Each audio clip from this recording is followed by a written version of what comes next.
하나님의 말씀 요한계시록 15장 1절 보시겠습니다. 15장 1절 또 하늘에 크고 이상한 다른 이적을 보매 일곱 천사가 일곱 재앙을 가졌으니 곧 마지막 재앙이라 하나님의 진노가 이것으로 마치리로다. 오늘은 우리가 제4절로 해서 절이 바뀌는 시간입니다. 그래서 제4절에 대한 도입 부분을 3절에 연결시키는 그 일은 우리가 스토리텔링에 있어서 매우 중요한 요소예요. 그게 연결이 되지 않으면 다른 사람들의 해석 방법처럼 여전히 장별로 그냥 그 사건만 해석을 하게 되어지고 어떤 역사적 연결이라든지 공감성이 떨어질 수밖에 없는 그런 한계가 있습니다. 그래서 특별히 그 도입 부분에 대해서 좀 공을 들였어요. 우리가 그 인대는 권능서부터 해가지고 주보의 가운데 제일 위에 박스에 있는 것처럼 아수르 사람은 화 있을진저 그는 내 진노의 막대기요 그 손의 몽둥이는 내 분노라 라고 했던 그런 그 이야기가 결국은 언약 백성들을 괴롭히는 그런 대적이라 할지라도 그 권능이 하나님께로부터 말미암았고 그리고 백성들의 하나님을 경외하게 하는 교육을 위해서 막대기로 이적을 쓰신다는 거예요. 그 이방을 쓰신다는 거예요.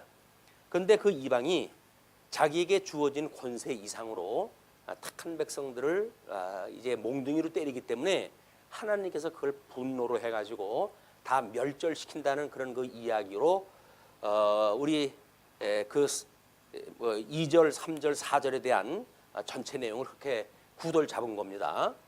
자, 그러면 그 주보의 왼쪽 박스에 상단에 있는 그 박스를 보시게 되면 도입 부분을 이렇게 소개를 했다 해드렸어요. 요한계시록 14장까지의 셋째 화로 모든 나팔 재앙에 대한 과정이 끝이 나고 바벨론의 멸망을 예고했다. 14장 8절에 바벨론 멸망에 대한 예고가 있었는데 계속하여 15장에서 18장까지는 성령께서 하나님의 양대 언약을 이루시는 심판, 즉 대적을 멸하시는 영광에 대한 증거 내용이 소개가 된다. 때문에 통시적으로는 나팔 재앙의 심판 부분, 거의 14장 8절로 20절까지 곡식을 추수하는 것과 포도를 추수하는 그런 장면이 소개가 됐었는데 그 부분 그리고 바벨론의 멸망 이제 본 그 4절에서 18장에서 소개되어지는 내용입니다.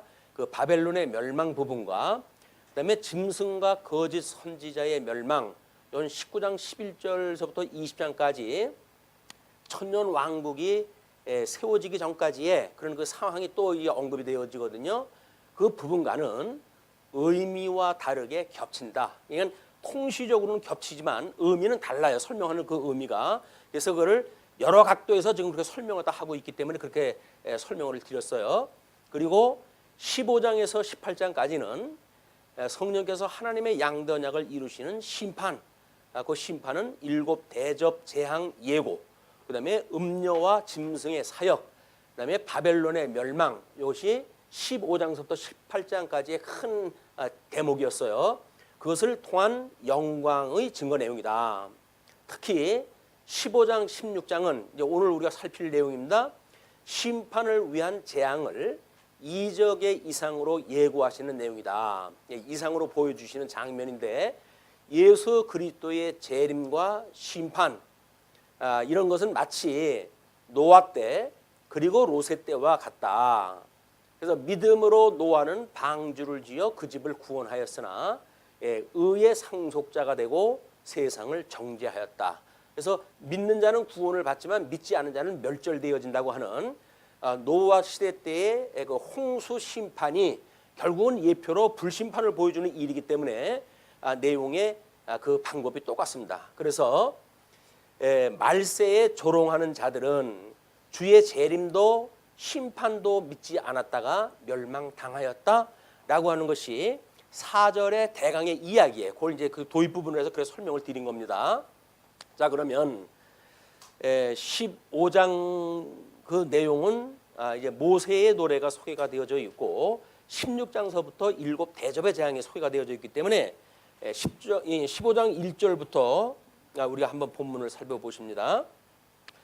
또 하늘에 크고 이상한 다른 이적을 보매 7 천사가 7 재앙을 가졌으니 곧 마지막 재앙이라. 하나님의 진노가 이것으로 마치리로다. 그래서 지금 하나님의 마지막 재앙의 이야기가 나와요. 그런데 이것이 인을 떼는 이야기와 나팔 재앙과 그 다음에 우리 이 진멸하는 진노의 그런 그 내용하고 이것이 흡사해요. 내용이.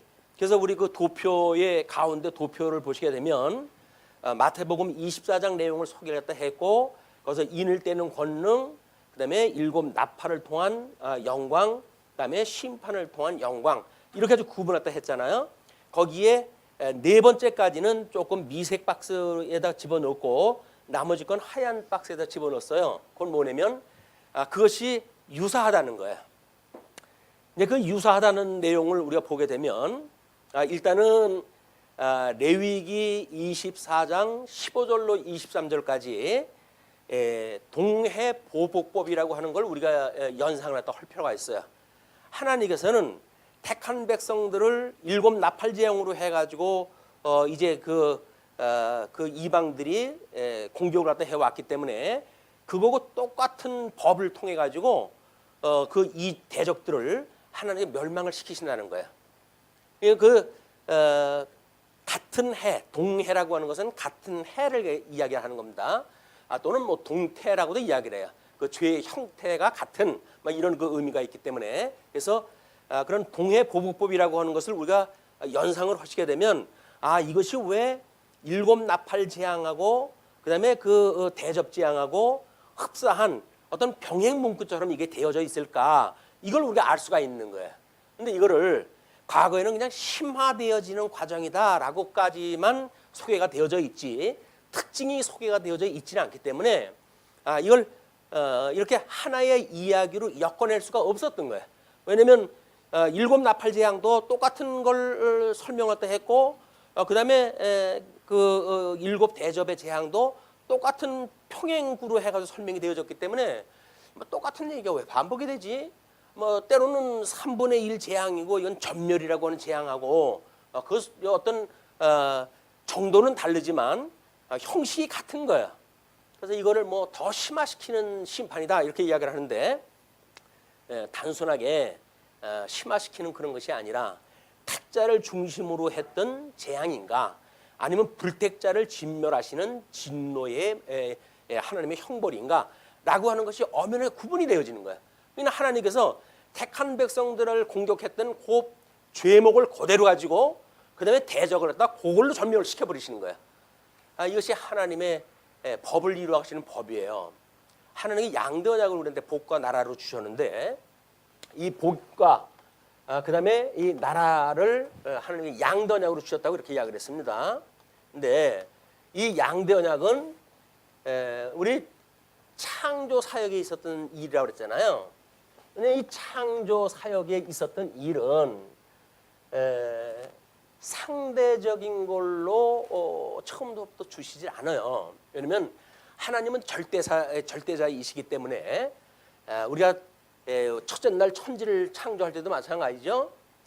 일단 하나님이 천지를 창조하시니라. 근데 그 땅이 혼돈하고 공허하며 흑암이 깊음 위에 있었더라. 그리고 연결을 그대로 해가지고 빛이 있으라 하며 빛이 있었고 빛과 어둠을 나누신 것이 첫째 날로 소개가 되어지는 거예요. 왜냐하면 창조 사역이라고 하는 그 이야기는 하나님께서 절대적인 걸 만들어 놓으시고 그걸 구분을 했다 하심으로 해가지고 하나님의 이름이 거룩하게 하심을 입는 거예요. 하나님의 이름이 거룩하게 하심을 받으시옵고라고 하는 그런 그 이야기는 만들어 놓은 역사를 거룩과 세속이라고 하는 구분을 갖다 하시는 거예요. 하나님이 좋아하시는 것과 싫어하시는 것 구분을 갖다 하는 거예요. 택자와 불택자를 구분을 갖다 하시는 거예요. 그러니까 창조 사역의 이러한 특징을 모르게 되면 섭리 사역과 이거를 그냥 마구 섞어가지고 설명을 하려니까 설명이 안 되는 거예요. 그래서 이제 이 섭리 사역을 통해 가지고 하나님께서는 지금 여기서 주어졌던 이 복과 나라라고 하는 그 이야기를 어떻게 나누어 가지고 가시는가, 그 이야기가 우리 에덴에 이 사람들을, 우리 아담을 불러들이셔 가지고 에덴에서 행위 언약을 인하여서 우리 아담을 추방을 갖다 시키시죠. 이거를 우리가 복과 나라의 상실이라고 이렇게 이야기했어요. 복과 나라의 상실이다. 이거는 이 상실되어진 거를 둘째 아담이신 예수님을 통해 가지고 회복이 되어질 때, 이것이 회복이 되어질 때 택자는 복과 나라가 그대로 이제 갖게 되어지고, 불택자는 결국은 저 복과 나라가 저주와 그다음에 이 세속나라, 어둠의 나라 속에서 이들이 살아갈 수밖에 없는 그 지경으로 살다가 끝내 가가지고 오늘 이제 일곱 그 대접재앙처럼 세상 끝날에 그냥 그대로 멸절되어지는 거야. 하나님께서 이렇게 망한, 이미 어서 추방되어졌다고 하는 거는 영도 다 죽고 복도 나라도 상실되어진 거거든요. 그런 상태에다가 내어버려 둔다, 그 이야기. 그걸 우리가 유기라고 이렇게 합니다. 유기. 그러니까 하나님께서 선택한 자와 그다음에 여기서 이 유기언자가 있기 때문에 어떤 자는 그리스도 안에서 선택을 해가지고 구원을 시키시고, 그 이야기예요. 어떤 자는 그냥 유기하기로 예정되어져 있기 때문에 그냥 버려두는 거예요. 버려두는 것. 그러니까 우리는 이 버려두는 것이 하나님이 하시는 일 중에 행위언약으로 인해서 타락을 했으니까 버려두는 거 당연한 거 아니겠어요? 그러나 여기서 선택했던 자를 위해서 하나님께서 은혜 언약을 주시고, 이 은혜 언약을 인하여서 예수 그리스도를 통해 가지고 회복을 갖다 해주시는 거란 말이에요. 그냥 이러한 성경 전체의 어떤 구조를 아는 것이 우리가 세계관을 제대로 이해한다, 그 이야기예요. 그래서 우리 구속사의 세계관은 뭐라고 그랬어요? 저희가 창조, 그 다음에 여기서 있었던 것처럼 타락, 그 다음에 구속, 그리고 나라. 이것이 구속사의 세계관이라고 이야기를 했거든요. 그러니까 성경을 구속사적인 관점으로 보게 되면 이 창조에 대한 내용과 그다음에 이 행언약으로 인한 타락과 예수 그리스도로 인한 구속과 이거를 구속받은 사람이 어떻게 살아가는가가 하나님 나라에 대한 이야기란 말이에요. 성경 전체가 이야기하는 것이 이 이야기예요. 그렇기 때문에 우리가 구속사에서 말하고 있는 세계관을 비하를 갖다 한다든가 이런 그 이야기는 그 진면목을 모르기 때문에 하는 이야기입니다. 거기는 이미 우리 창조 사역이라고는 대전제가 있고, 창조 사역이라고는 대전제가 있고, 그다음에 섭리 사역을 들어가 가지고 타락되어졌고, 그리고 구속을 갖다 해서 하나님 나라를 이루신다, 그런 그 이야기거든요. 그렇기 때문에 우리 믿음의 선배들이 어떻게 성경을 이해했는가, 이걸 제대로 파악을 하려고 한다면 이런 큰 어떤 개념서부터 파악이 돼야 돼요. 이거를 부분적으로 성경을 들어가지고 읽고 확인하고 해가지고는 확인할 방법이 없어요. 왜냐면 2000년이라고는 아주 장구한 역사를 통해서 믿음의 선배들이 이거를 진전적 발전을 시켜온 거기 때문에 어느 날 한 사람이 중간에 들어가가지고 이걸 조사를 갖다 해가지고 바꾼다든지 이럴 수가 없는 거예요. 왜? 2000년의 역사가 짧은 역사가 아닙니다. 그거를 한낱 인생 70년, 80년 사는 인생이 IQ가 200, 300이 된다고 한들 이걸 그렇게 해낼 수가 없는 거예요. 그것이 하나님 앞에 겸허한 성도들의 자세입니다. 믿음의 선배들이 어떻게 살았는지를 우리가 모른다는 이야기는 교만하기 짝이 없는 거예요. 믿음의 선배들의 피값에 의해서 세워진 교회를 우습게 여기는 이런 망발로 인해 가지고 과거의 전통적인 신학을 갖다 무시하는 이런 그 오해가 만들어진다. 그래서 이런 맥락으로 보게 되면 지금 우리들이 살피고 있는 요한계시록은 철저하게 믿음의 선배들이 말했던 그 순서를 따라서 설명한다고 이렇게 이야기를 해서 웨스트민스터 신앙 고백을 근거로 제시했다 했어요. 또 사도신경뿐만 아니라 주기도라고 하는 그 논리를 가지고 이걸 설명했다 했어요. 변증을 갖다 해가지고 이거 성경적인 설명은 이렇게 돼야 된다고 하는 것을 피력한 것이 지금 요한계시록을 살펴가고 있는 우리들의 과정이란 말이에요. 이거는 이렇게 도입이 되어지고 어떤 절이 바뀌고 했을 때 이 연결고리가 제대로 돼야 되니까 이 연결고리가 제대로 되질 않으면 이게 이야기 하나의 이야기로 안 되는 거 아니에요. 이 하나의 이야기로 되어지는 걸 우리가 스토리텔링이라고 이야기를 하는 거예요. 요한계시록은 하나의 이야기예요. 그냥 하나의 이야기를 우리가 들으면 그것이 하나의 스토리화 되어져야 되는데 그래야 우리한테 연상이 되어지고 그런 그 요한의 계시록을 읽고 그때 당시에 요한계시록 기록 당시에 믿음의 선배들이 살았던 그런 험악한 세월을 살았던 성도들의 믿음을 우리가 그대로 공감할 수가 있고 그런 믿음으로 살아갈 수가 있는 거란 말이에요.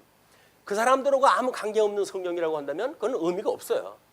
그때 성경을 기록했던 당시에 역사적 배경을 통해 가지고 어떻게 이것이 기록되어졌는지를 파악이 되어져야 우리는 그런 공감을 가지고 요한계시록이 너무나 친화적인 지금 현재를 살아가고 있는 우리들에게 너무나 필요한 하나님의 말씀으로 역사를 다 하게 되어진다. 그게 소위 말씀의 운동이에요. 말씀 운동 교회가 그 말씀이 운동하지 않는 그런 그 말씀을 한다 그러면 소용이 없죠. 찬송을 듣고 찔렸어요. 예, 하나님의 말씀을 할지라도 사랑이 없으면 아무것도 아니라 그러잖아요. 그렇죠? 사랑이 없다는 이야기는 뭔가요? 이렇게 계시되어진 하나님을 소개하지 않는 것, 거짓 부분을 소개하는 것. 그래서 성도로 하여금 이런 피한처 하나님을 경외하는 일에 접근하지 못하도록 하는 것, 그것이 사랑이 아닌 거예요. 그래서 사랑은 진리와 함께 기뻐하는 일이기 때문에 그 작사가는 어떤 의미를 가지고 사랑을 이야기했는지 모르겠지만 성경에서 말하고 하는 그거는 성경이 말하는 하나님에 대한 거를 그대로 소개하는 것이 사랑이에요. 이거를 소개하지 않고 뭐 인간적으로 해가지고 뭐 손잡고 우리 잘 삽시다. 그 이야기는 사랑이 아니에요. 이거를 전제했을 때 그것이 유효한 거지. 이런 하나님을 아는 지식이 없이 손잡고 인사하고 그러는 거는 그렇게 중요한 일들이 아니다. 어떻게 이 진리의 체계를 우리가 파악을 했다 하고 어떤 환란이 와도 그 하나님 앞에 그 하나님을 우리가 배반하지 아니하고 그분을 경외하는가. 이것이 하나님을 아는 사람들의 힘이란 말이에요. 생명의 근원이신 하나님께로 받던 우리의 생명의 근원이에요. 복의 근원이신 하나님께로 받았던 복이에요. 그래서 이 복이라고 하는 것은 여기서 이 복에 대한 소리를 갖다 우리가 뭐라 그러죠? 복음이라고 이야기를 해요. 그래서 복음이라고 하는 그 이야기는 양면성이 있다고 그렇게 이야기를 했죠. 뭐라고요? 믿는 자에게는 구원의 빈거가 되지만 믿지 않는 자에게는 멸망의 빈거가 되어지는 거예요. 똑같은 말씀인데 어떻게 어떤 자에게는 그것이 복음이 되어서 구원을 받는 데 아주 말할 수 없는 근거가 되어지고 어떤 자는 멸망받는 데 근거가 되어질까? 이게 하나님의 신묘막측한 그런 섭리입니다. 하나님의 지혜예요. 똑같은 성경이에요. 똑같은 성경. 근데 똑같은 성경을 하나님의 성령의 감동으로 해가지고 우리로 하여금 배우게 하시고 읽게 하시고 쓰게 하시고 뭐 이렇게 공부하게 하시는데 어떤 자는 이걸로 인해 가지고 생명의 역사가 일어나잖아요. 아, 주님이 나와 함께 하신다고 한다면 이런 정도는 내가 아무것도 아니야. 나는 이런 하나님 안에서 나는 기필코 우리 주님께서 나를 지키실 거야. 라고는 믿음을 가질 수 있게 되어지는데 그렇지 않은 자는 말씀을 들리지를 않으니까 그러니까 결국은 하나님께서 구원의 이 맛을 볼 수가 없는 거야. 하나님께서 우리를 갖다 사랑하신다고는 사랑을 깨달을 수가 없는 거야. 하나님이 우리한테 그 사랑이 깨달아진다고 한다면 남녀의 사랑도 인생의 뭐 명예와 뭐 자기의 가정과 모든 걸 포기하고 사랑을 취해야 한다고 그러지 않습니까? 근데 항차 하나님의 사랑을 깨닫는다고 하는데 우리 인생에 그쪽으로 해가지고 지표를 삼는 건 너무나 당연한 거 아니에요. 세상에 이치를 받은 너무나 당연한 거예요. 그렇기 때문에 우리가 어떻게 하나님을 경외하는가 그 일은 성경을 제대로 이해가 돼야 돼요. 일단 이것이 이해가 되고 그 말씀이 우리의 운동력이 되어져서 이것이 양식으로 삼아가지고 우리로 하여금 그 양식을 먹고 하나님의 은혜로 인하여 살아가게 되어졌을 때 이 회복 가운데 은혜 가운데 살아갔을 때 우리는 자연의 어떤 환경이 있는 조건이 이거는 상관이 없어요. 그냥 이거는 하나님께서 우리 시험을 시키기 위해 가지고 잠시 막대기로 해가지고 우리를 훈련시키기 위한 도구로 이 사람들을 쓴 거기 때문에 여기서 우리가 환난을 당하는 것, 성도가 환난을 당하는 것 너무나 당연한 거예요. 왜? 우리 주님은 십자가에 못 박아 돌아가시기까지 했는데 예수님 믿으면서 우리 환난 당하는 것이 뭐 어쩌다고요? 그것이 예수님을 잘못 믿어가지고 환난 당한다고요? 그 사람들 경계해야 돼요. 그래서 세상에 주는 복이 진짜 이 복이라고 이야기를 갖다 하는 그런 분들의 말을 우리가 이걸 잘못 이해를 하게 되면 하나님께서 우리들한테 이 환난을 거쳐가지고 하나님의 이렇게 얼마나 크나큰 죄인인지를 깨닫게 하시고 그리고 끊임없이 우리 주 예수 그리스도의 은혜를 사모하게 하시고 이 은혜로 말미암아 구원을 받는다고 하는 이걸 지속적으로 우리를 갖다 갖게 하시는 이런 그 믿음은 하나님께서 우리한테 영원히 내려주셔야 되는 거예요. 이건 늘 말씀을 드리지만 우리들한테 호주머니에 있는 카드가 아니에요. 이거는 그냥 필요 올 때 그 은혜 가지고 긁어 쓰는 게 아니에요. 하나님께서 이걸 하늘로부터 이걸 내려주셔야 돼요. 그걸 우리가 기도를 갖다 한다 그렇게 이야기를 합니다. 기도를 갖다 해야 하나님 주실 거 아니겠어요. 이거를 은혜를 구하는 일은 그래서 중요하다. 그 믿음으로 우리가 선물 받는 것 전부 하나님께서 그때그때 주셔야 되는 거예요. 하나님께서 놔버리게 되면 그대는 뭐 육신의 소욕이야 안목의 정욕이야 이생의 자랑을 가지고 살아갈 수밖에 없잖아요. 그러니까 그를 경계하는 일이 말씀이 살아있고 운동력이 있어서 전에도 계시고 지금도 계시고 장차 오실 그 영원하신 하나님께서 지금 이 시간 여기에 우리와 함께 계시다는 겁니다. 이게 우리가 함께 예배를 드리는 이유예요. 주님이 여기서 골라가지고 오신다고 한다면 뭐 굳이 여기서 이렇게 모여 있을 이유가 뭐가 있나요? 같은 시간대에 같은 공간에서 같은 은혜를 깨닫게 하시는 일은 같은 성경의 내용을 가지고 우리가 파악을 가기 때문에 가능하다 이야기입니다. 자 그러면 2절로 4절 보시게 되면 짐승과 우상을 벗어난 성도가 어린 양의 노래를 불러요.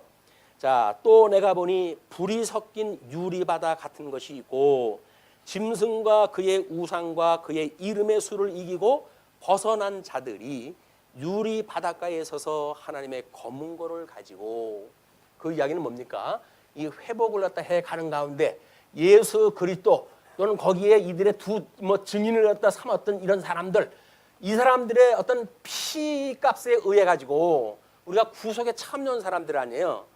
이 믿음으로 해도 이걸 참여한 사람들이기 때문에 하나님께서 성전에 보게 되면 물동이 우리 번제단이 있고 더 들어가되면 그 그릇이 있어요. 물두멍이라고 이렇게 이야기를 하는데 놋바다 이렇게 이야기를 하는데 그런 물두멍은 제사 사역을 감당하는 사람들이 자기네들의 어떤 외모를 갖다가 확인을 갖다 하는 그런 곳입니다. 더러운 곳이 있으면 그 물로 씻기도 하고 이렇게 해가지고 제사 사역을 온전히 하는 일이기 때문에 지금 여기에 그 사람들을 보게 되니까 불이 섞인 유리바다 같은 것이 있는데 짐승과 그의 우상과 그의 이름의 수를 이기고 벗어난 자들 믿음으로 해가지고 예수 그리스도의 구속에 참여되어진 자들 그런 그 이야기예요. 이들은 그렇게 이 피값에 의해 가지고 그 물두멍이 여기서 보이는 지금 이 바다라고 이렇게 나와져 있는데 유리바다 이렇게 나와져 있는데 구약적 의미를 보게 되면 이것이 물두멍에 대한 그런 그 의미가 있는 거죠. 거기에 이제 검은고를 가지고 그 이야기예요.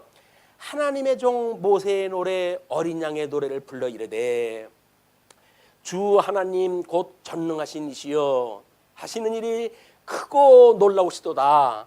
이렇게 해가시는 일이 너무나 크고 놀라운 거예요. 너무 지혜로우시고 너무나 이건 세상에 어떤 것도 비교할 수 없을 만큼 하나님의 지혜의 풍요함을 갖다 보여준 거죠.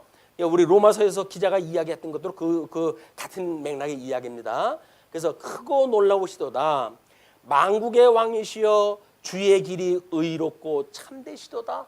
하나님께서 이렇게 해가시는 일이 이것이 의로운 일이에요. 이게 그렇기 때문에 여기서 이 복음에 전파되어지는 이 복을 이걸 의와 나라라고 하는 개념이 포함되어져 있는 거기 때문에 우리가 의와 나라라고 이야기를 하는 거예요.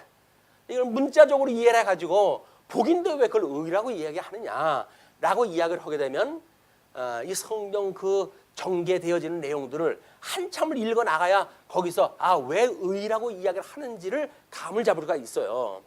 그냥 그때 하나의 단어를 가지고 옳으냐 그르냐 이렇게 시비한 건 아무런 의미가 없습니다. 왜? 성경을 읽어 나가다 보면 비로소 등장이 되어지기 때문에 그래요.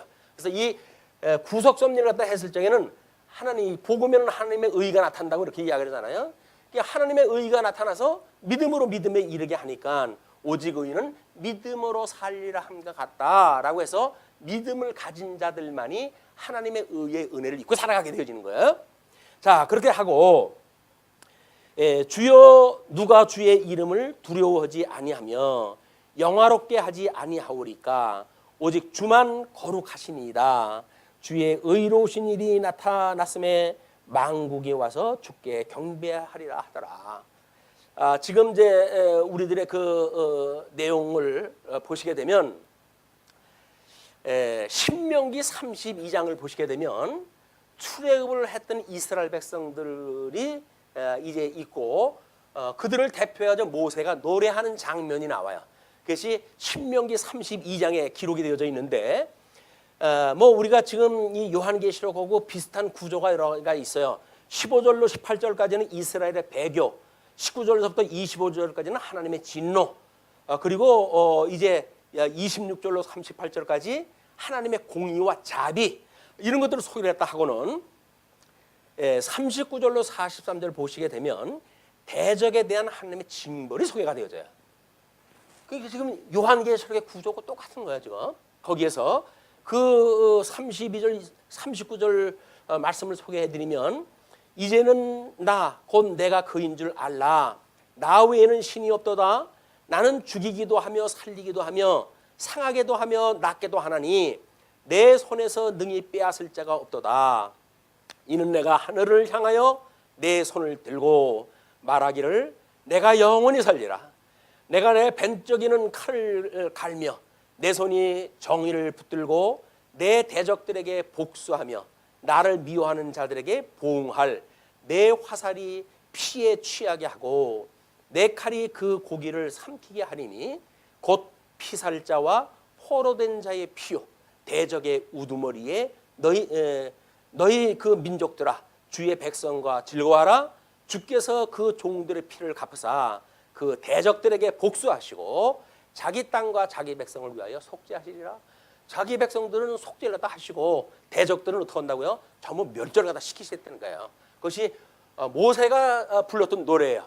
그를 요한계시록에서 지금 어린 양의 노래, 모세의 노래로 소개가 되어진 거예요. 거기에 15장의 지금 그 중요한 내용이다. 이렇게 보시면 되겠고요. 15장 내용도 우리가 이제 3절서부터 그렇게 나오질 않아요. 하나님의 종 모세의 노래가 소개가 되어질 때 주 하나님 곧 전능하신 이여 하시는 일이 크고 놀라우시도다. 만국의 왕이시여 주의 길이 의롭고 참되시도다. 주여 누가 주의 이름을 두려워하지 아니하며 영화롭게 하지 아니하오리까. 하나님의 이런 섭리를 보게 되면 하나님 앞에 어떻게 옷깃을 여미고 살지 않을 수가 있겠습니까? 그런 그 이야기예요. 그러니까 주의 의로우신 일이 나타났음에 만국이 와서 주께 경배하리다. 택자든 불택자든 다 하나님을 경외할 수밖에 없다고 하는 사실을 지금 어린 양의 노래로 15장에 소개가 되어지고 있는 겁니다. 그러면서 5절과 8절을 보시게 되면 생물이 7재앙을 가진 7천사의 7대접을 이제 주는 장면이 소개가 되어져요. 또 2일 후에 내가 보니 이 2일 후라고 하는 그 이야기는 어떤 시간적인 후의 개념이 아니라 지금 앞에 4절까지의 장면을 보여주셨잖아요. 그 보여주신 장면 다음에 그런 그 이야기예요. 시간적 개념으로만 이해를 하시면 안 됩니다. 그러니까 하늘의 증거 장막의 성전이 열리며 여기서 나오는 증거 장막의 성전은 매우 중요한 거예요. 왜냐하면 신천지가 이걸 지네들이라고 이야기를 하기 때문에 그렇습니다. 그냥 성경에 나오는 지난 시간에도 이야기를 했지만 좋은 성경 구절은 전부 지네 거에다 갖다 붙인다고 그랬잖아요.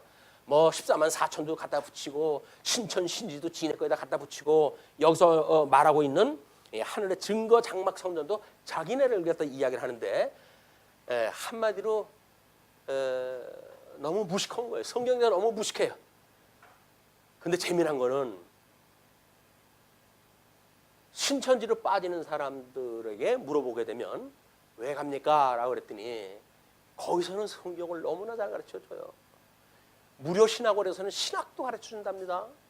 라고 이야기를 하니까 아니 우리 뭐 장로교회에서 아무리 뭐 웨스트민스터 신앙 고백을 통해 가지고 교육이 되어졌고 그런데도 불구하고 그거를 알아먹을 생각은 안 하고 거기에 공짜로 못 시켜준다 그랬더니 거기 가가지고 듣지 못했던 얘기를 듣고는 그것이 진짜구나. 이렇게 해가지고 사람들이 그렇게 빠져나가는 거예요. 성경 전체를 갖다 가르쳐준다고 이야기를 하니까 성경을 전체를 알 수가 있어? 그래가지고 뭐 매료가 되어지는 거야. 근데 아이러니하게도 우리가 같지 않습니까? 성경 전체를 우리가 풀어나가고 지네들도 성경 전체라고 그러는데 걔네들은 짝짓기라고 그래가지고 구약 성경을 한 구절, 신약 성경을 한 구절 그걸 짝을 져가지고 이야기를 한대요. 아니 그걸 짝을 진다고 하는 그 이야기를 또 남녀의 그런 그 암수를 갖다 이야기를 하면서 짝이 없는 것이 없다라고는 성경 구절이 나오는 걸 갖다가 거기다 갖다 대는 거예요. 그런 생물 하나님 만들어 놓은 피조물들이 암수가 없이 만들어진 게 없다라고 하는 걸 설명하다 하는데도 불구하고 성경 짝짓기 하는데도 성경 인용 구절을 갖다 붙여놓은 거예요. 그러니까 말도 안 되지만 말이 안 되는 걸 알아야 말이 안 되는 걸 알죠. 말이 안 되는 걸 모르는 거예요. 그냥 말하면 철떡같이 그냥 믿는 거예요. 그래? 그러네? 라고 이해하다 하니까는 그 다음에는 일사천리로 점점 깊이 빠져버릴 수밖에 없는 거예요. 그래서 십자가의 도만 가지고 우리가 구원은 충분하다고 늘 이야기를 하잖아요. 그러나 왜 그럼에도 불구하고 끝없이 하나님의 말씀을 상고하고 공부하고 이걸 양식 삼아 우리가 먹어야 됩니까? 라는 이야기는 이런 이단 세력들을 우리가 싸워 이기려고 하면 이걸 모르면 안 되기 때문에 그러는 거예요. 수많은 사람이 빠져나가는 거 아닙니까? 요한계시록도 마찬가지죠. 요한계시록 기록 당시에 수많은 사람들이 로마 학정에 시달려가지고 주님 오신다고 그래도 오지는 않지. 교회는 핍박 가운데 있지. 그러니까 얘라 이랬다는 내가 맞아 죽겠다 싶어가지고 그냥 간단해요. 그 사람 사는 방법은 간단해요. 어떻게 하면 된다고요? 예수님이 욕하면 돼요. 아이고 내가 뭐 아버지도 모르는 사생자 그 출신 예수 난 그 사람 몰라? 라고 이야기하면 되는 거 아니겠어요? 예수님 모른다는데 뭐 나는 예수님 믿기는 그냥 난 그 사람 알지도 못해 라고 이야기를 하면 생활하는데 아무런 지장이 없어요. 근데 그 사람들은 왜 그거를 말을 못하고 그렇게 환난을 그냥 당하고 있을까요? 그게 사실이기 때문에 그러는 거예요. 구원의 감격으로 해야지 그걸 아니라 할 수가 없기 때문에 그러는 거예요. 그냥 믿음의 사람들이 그래도 거기에서 끝없는 환난을 통해 가지고 남는 자가 있고 거기서 넘어지는 자가 있다. 이제 넘어지는 자는 여전히 유기 가운데 있는 자이니까 하나님께서 우리 이런 자들을 긍휼히 여겨야 되는 거예요. 하나님 말씀을 소개하고 형제요 거기는 지옥 가는 길이에요. 글리 가지 마세요. 인류 오셔야 돼요. 그래서 우리가 교회로 인도하고 하는 일도 바로 거기에 있다. 자, 그렇게 증거상의 장막의 성전이 열렸어요.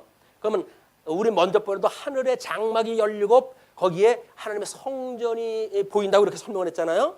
같은 개념이에요. 그러니까 장막의 성전이 열리며 일곱 재앙을 가진 일곱 천사가 성전으로부터 나와 맑고 빛난 세마포 옷을 입고 가슴에 금띠를 띠고 제사장의 모습을 연상하다 해보세요.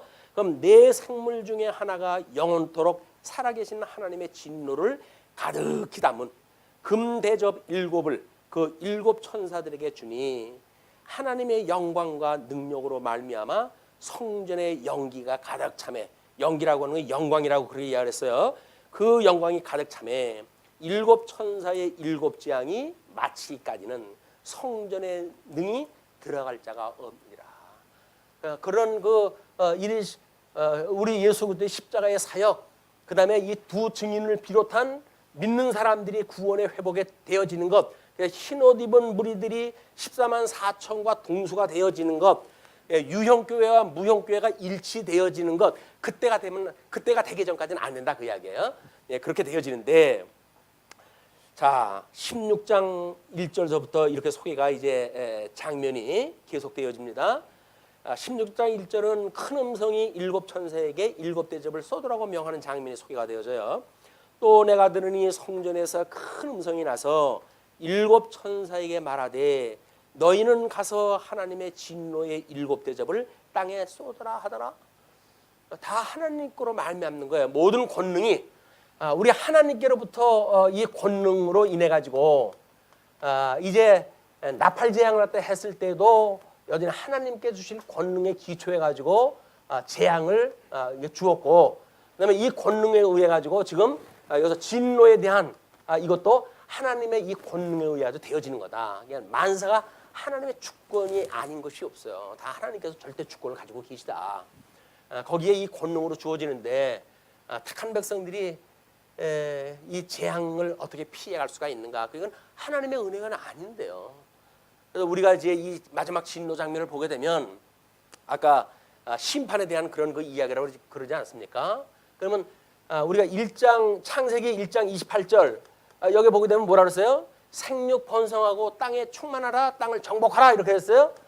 땅을 정복하는 것, 그 이야기가 하나님의 복음을 깨달은 자들이 땅을 정복해 가는 것이 신령한 복의 성취예요. 그렇죠? 이거를 사도행전 1장 8절에서는 뭐라 그랬어요? 성령이 오시게 되면 너희들이 권능을 얻고, 그 이야기예요. 이 권능을 얻고, 그 이야기는 하나님의 이 권능을 너희들이 얻고 땅 끝까지 이르러 나의 증인이 되리라 이렇게 이야기를 했잖아요. 땅 끝까지 이르러가 어떻게 되어지는 거예요? 이것이 예루살렘으로부터 해가지고 온 유대로 사마리아로 그 다음에 땅 끝까지 이것이 지구를 갖다 온 한 바퀴를 다 돌아가지고 온 땅을 정복하게 되어지는 것, 이것이 신령한 땅의 정복이에요. 하나님 나라의 정복이란 말이에요. 그러니까 2000년 동안 이 복음이 지금도 여전히 이 일이 진행되어 왔던 거 아닙니까? 그래서 복음이 서쪽으로 해가지고 들어왔는데 뭐 가끔은 중국의 미친 지도자가 등장할 때 해가지고 예수 믿는 사람들 교회당을 갖다 막 헐어버리고 뭐 난리가 났어요. 그렇게 한다고 해가지고 복음이 정복을 갖다 못할 까닭이 없어요. 그러나 그 사람들은 악을 쌓는 거예요. 왜? 어차피 세상 권세를 가진 자들이니까 자기네들이 가지고 있는 세상 권세를 유지하려고 하면 예수 믿는 사람들을 박해하지 않을 수가 없는 거예요. 그래서 뭐 한국의 전도자들이 그 선교사들이 꽤나 많은 사람들이 이 중국에 들어가는데 그 사람들이 전부 쫓겨나고 감옥에 투옥되고 이런 그 일들이 지금 중국 현장에서 이루어지고 있는 거예요. 우리 주변 바로 요 서해만 건너가게 되면 이 신앙생활을 하는데 얼마나 힘이 든지 그런 것들이 지금 역사적으로 있는 거예요. 근데 우리가 이렇게 너무나 행복하고 너무나 편안하고 이런 가운데 신앙생활을 하는 것이 힘들다고요? 그러면 말이 안 되죠.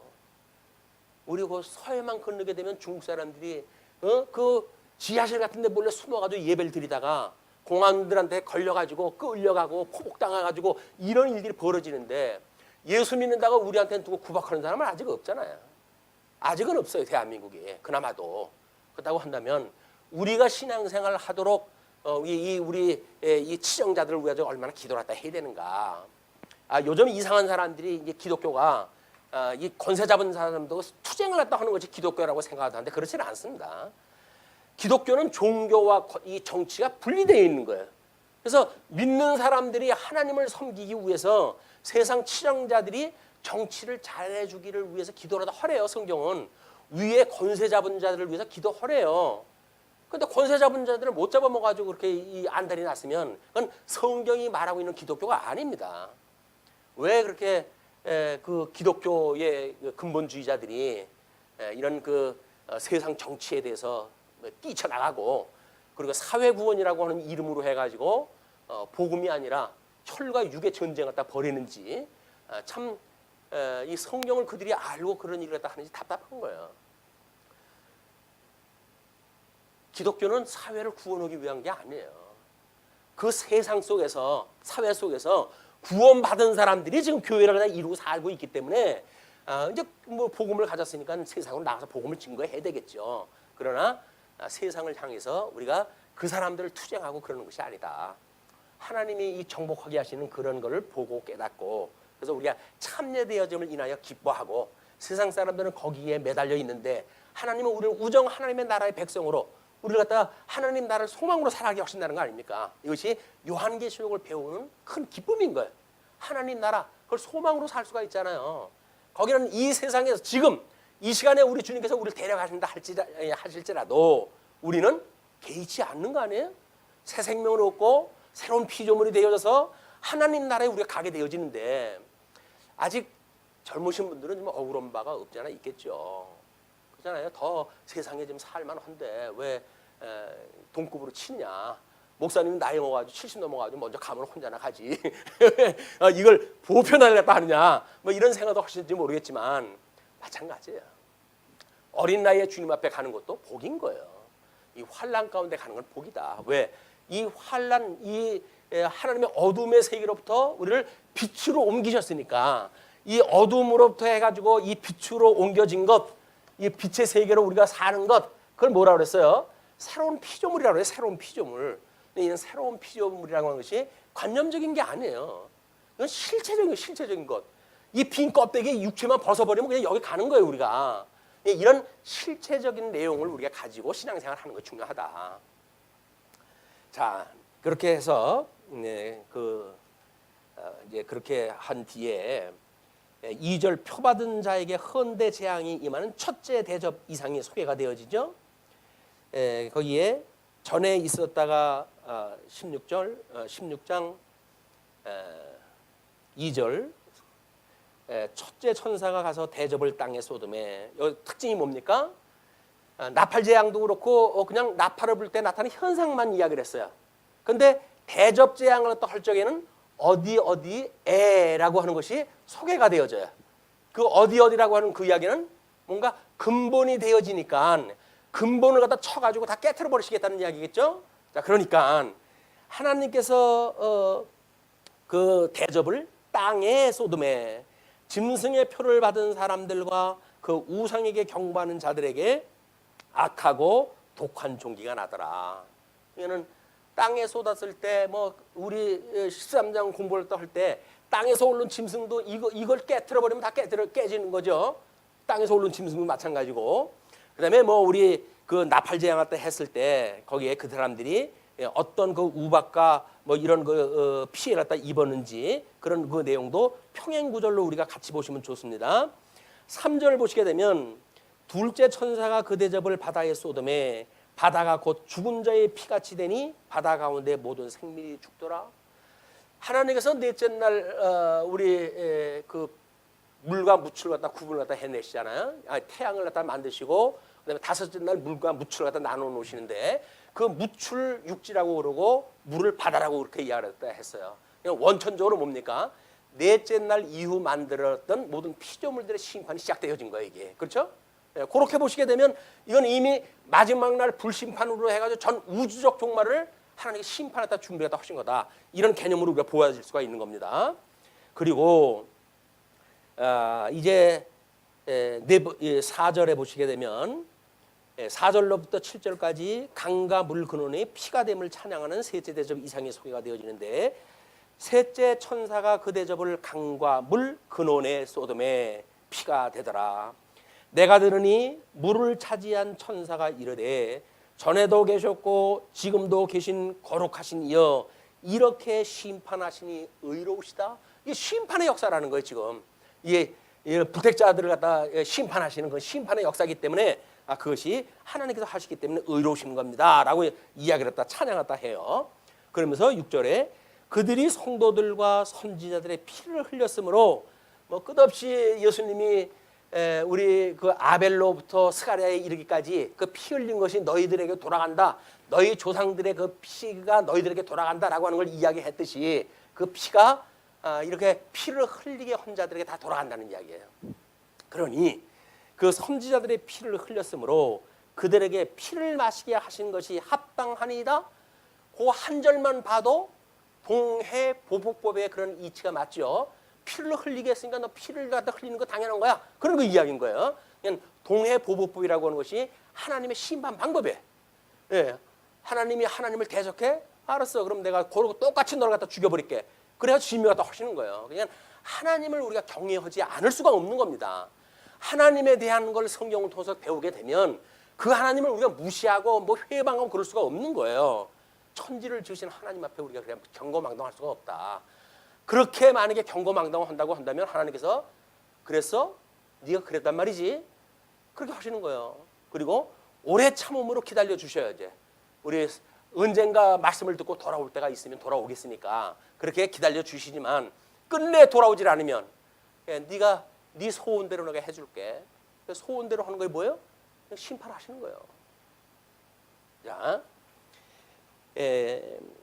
8절로부터 9절까지는 해가 사람을 태우는 재앙이 임하는 넷째 대접 이상의 소개가 되어집니다. 넷째 천사가 그 대접을 해 쏘듬에 해가 권세를 받아 불로 사람들을 태우니 사람들이 크게 태움에 태워진지라.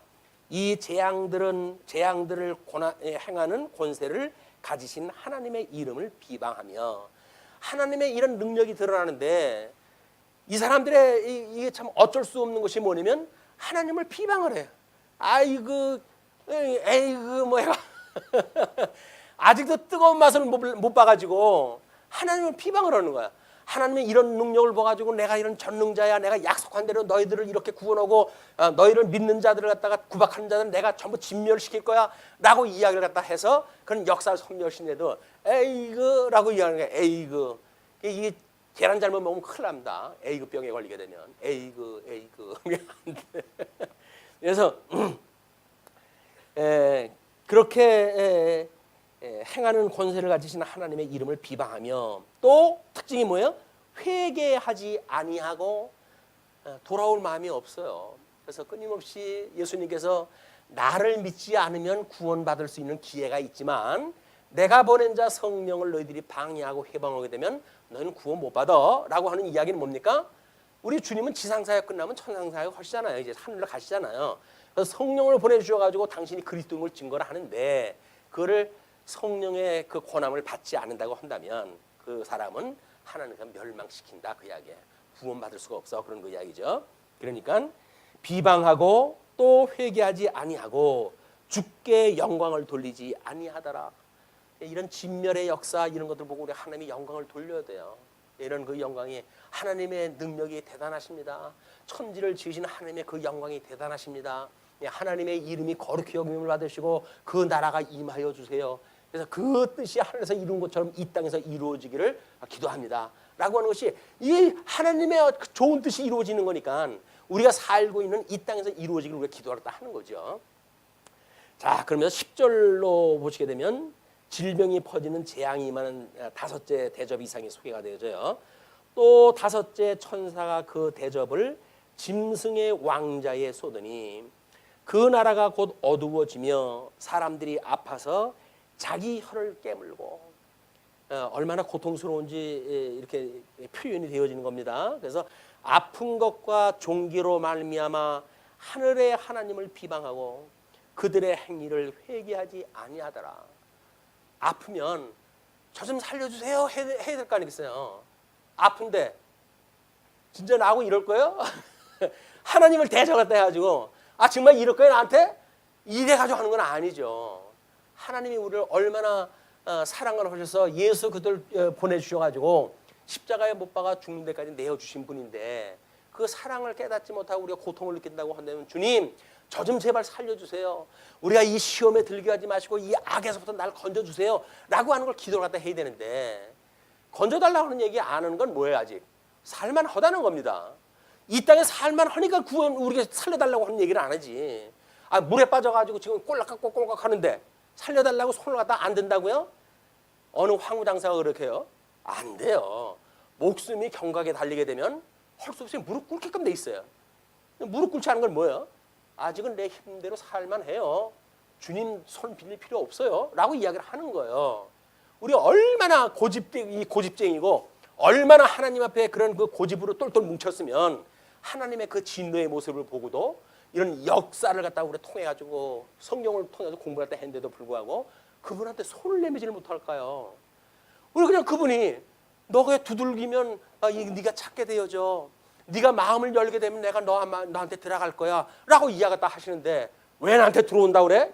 못 들어와 나한테는. 그래서 옷깃을 갖다 꼭꼭 뭉쳐가지고, 그러니까 바람으로 해가지고 안 된다는 거 아니에요. 사람의 옷을 벗기는 거는 따뜻한 훈풍이 불어야지, 이 찬바람을 불어끼면 더 움켜지니까.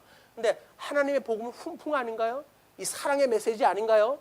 그렇다고 한다면 그 사랑이 우리를 스르르 녹게끔 만들어가지고 우리의 그런 갑옷처럼 입었던 두꺼운 옷 다 벗어버리고 주님을 맞이하는 일이 자연스러운 현상인 거예요. 아직도 세상에 이 겉옷을 입고 그걸로 인해도 고통을 갖다 하는 자들은 주님께서 여전히 나에게로 와, 내가 너한테 가죽 옷을 준비해 놓은 거 그거 입어야지, 네가 준비했던 그 나무 잎으로 만들었던 옷 가지고 안 되는 거야. 하나님 끊임없이 그걸 이야기를 하시는 거예요. 복음의 역사가. 우리는 끊임없이 하나님께서 가죽옷을 해입혀 가지고 예수 그리스도의 십자가에 도를 통해서 구원받는다고 하는 걸 가르쳐 주는데, 우리는 끊임없이 내가 할 거야, 내가 할 거야. 싫어. 복음 들어, 싫어. 복음 싫어. 내가 그냥 할 거야 라고 이야기하다 하는데, 인간적으로 되어질 수 없다고 하는 것이, 상실되어진 인간이 자유의지를 잃어버리게 되어진 거예요. 그게 왜? 자기가 마음대로 하나님 앞에 갈 수가 없어요. 그걸 자유의지가 없다라고 이야기를 하는 거예요. 타락한 인간이 하나님께로 갈 수 없는 것, 그게 자유의지가 없다는 이야기지. 하나님께 처음부터 첫째 날 보시기에 좋았다라 라고 했던 아담을 만들어 놓고, 그 아담이 뭐 반푼어치 되어지는 그런 그 아담이 아니에요. 그 사람은 다 인격적으로 자유의지를 가지고 있었던 사람이다.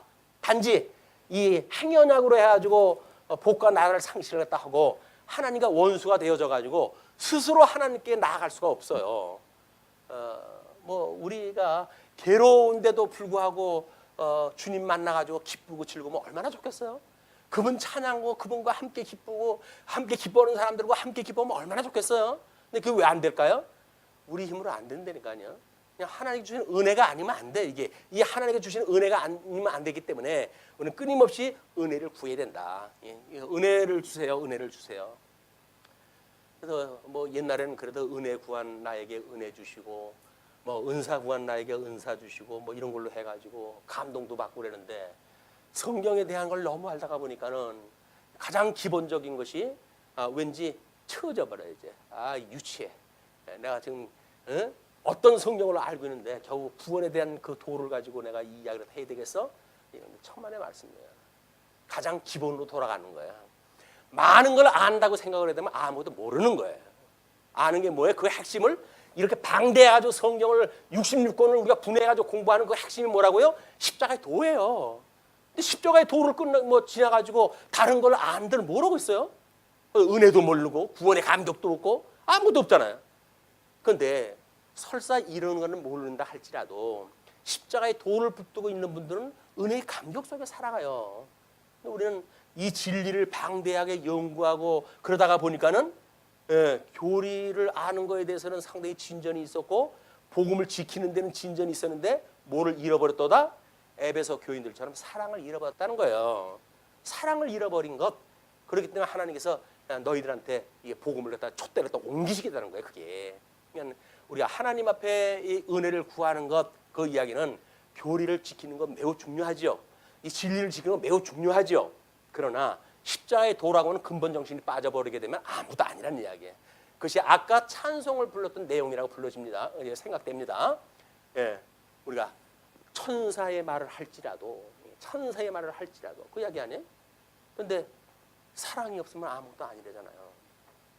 천사의 말에 사랑이 없는 천사의 말도 있으니까, 복음이라고 하는 십자가의 도를 우리가 가지고 근본적으로 그로부터 시작이 되어지는 거야. 그 처음서부터 우리가 여기까지 온 거예요. 그런데 올챙이적 생각을 못 해가지고 그때의 감격을 잊어버리게 되면 지금 우리가 배우고 있는 거 아무런 소용이 없어요.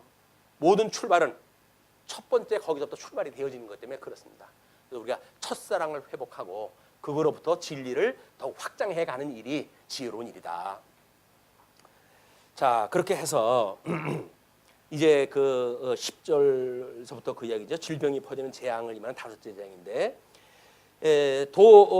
다섯째 천사가 그 대접을 짐승의 왕자에 쏟으니, 왕자에 쏟다는 이야기는 짐승의, 우리는 이제 그 바다에서 오른 짐승, 땅에서 오른 짐승을 이야기했을 때 칠두 십각이라고 이렇게 이야기했잖아요.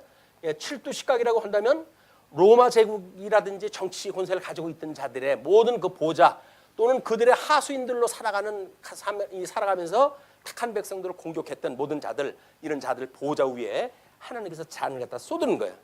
그렇게 되니까 그들이 나라가 곧 어두워지고 사람이 아파서 자기의 혀를 깨물고 아픈 것과 종기로 말미암아 하늘의 하나님을 비방하고 그들의 행위를 회개하지 아니하더라. 또 여섯째 천사가 그 대접을 큰 강 유브라데에 쏟음에 강물이 말라서 동방에서 오는 왕들이 길이 예비되었더라. 여기서부터는 상당히 난해한 성경 구절이 되어져 가지고 추송학자들이 그냥 뭐 이렇게 얼버무려 가지고 이렇게 설명을 갖다 해 나가고 그래요. 자, 그런데 유브라데에 쏟았다고 하는 그거를 단순히 이스라엘에 그 있었던 유브라데, 이스라엘 접경 북경 쪽에 제일 있었던 북쪽에 있는 유브라데 강을 중심으로 보면 이 성경이 보이질 않아요. 그런데 하나님께서 에덴 동산을 창설하셨을 때 네 강이 흘렀죠. 거기 유브라데 강이 있는 거예요. 그렇다고 한다면 이제 이 심판이 노아 때의 심판과 예를 들어서 불심판을 소개를 갖다 해가는 거라고 한다면 우리는 이미 원천적으로 거기서부터 이걸 추적을 갖다 해들어야 돼. 이제 그렇게 됐을 때 그 강물이 말라가지고 동방에서 온 왕들의 길이 예비되었더라. 근데 또 내가 보면 개구리 같은 새 더러운 영이 용의 입과 짐승의 입과 거짓 선지자 입에 나오니, 요 칠두 십가가 용, 이래가지고 우리가 삼일체라고 이렇게 했어요. 사탄의 삼일체라고 이렇게 이야기를 했는데 그 짐승의 입과 거짓 선지자의 입에서 나오니 그들은 귀신의 영이라. 이게 전부 귀신의 영이에요. 귀신의 영. 여기서 나오는 이야기들이 진리를 왜곡시키는 모든 자들이 이런 그 이야기입니다.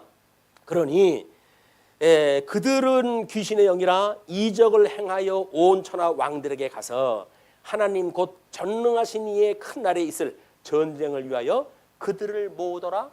여기서 이것들이 왕들이니 뭐니 해가지고 전부 모으는 거예요. 왜냐면 유브라데 강이 말라가지고 그냥 우리가 도보로 넘어올 수가 있는 그것이 만들어졌으니까 그렇게 되어졌는데, 보라, 내가 도둑같이 오리니 누구든지 깨어 자기 옷을 지켜 벌거벗고 다니지 아니하며 자기의 부끄러움을 보이지 아니하는 자는 복이 있도다.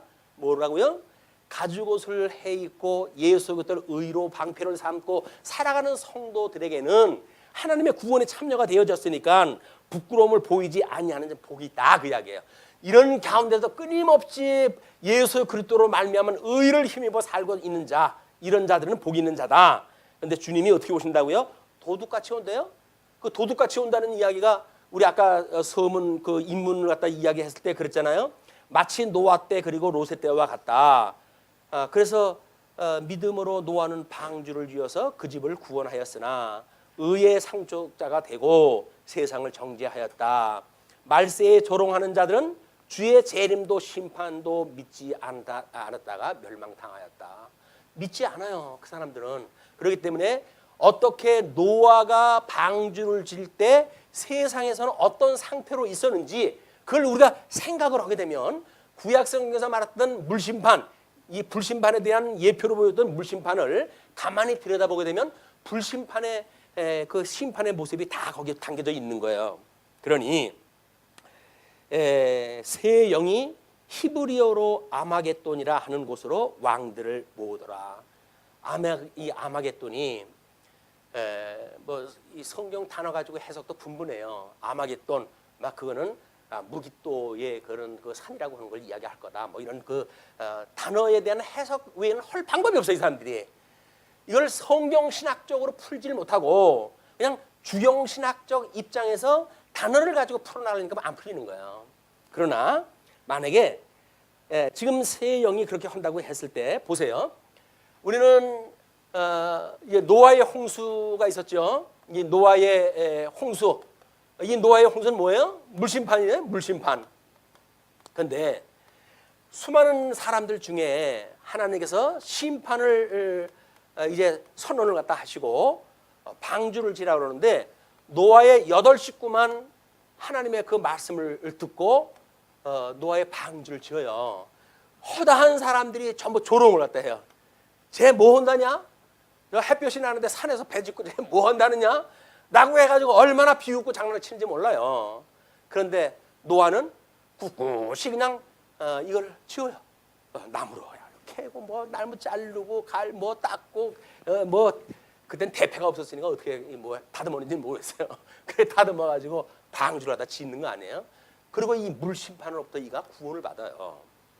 이렇게 받았으면 심판 끝났으면 노아의 8 식구로 해가지고 뭔 우주적 종말로 끝이 났다 라고 하면 더 이상 이야기가 진행이 되면 안 되잖아요. 근데 하나님께서 이렇게 해가지고 이 자꾸 생육번성되어지는 사람들한테 어떻게 이야기를 한다고요?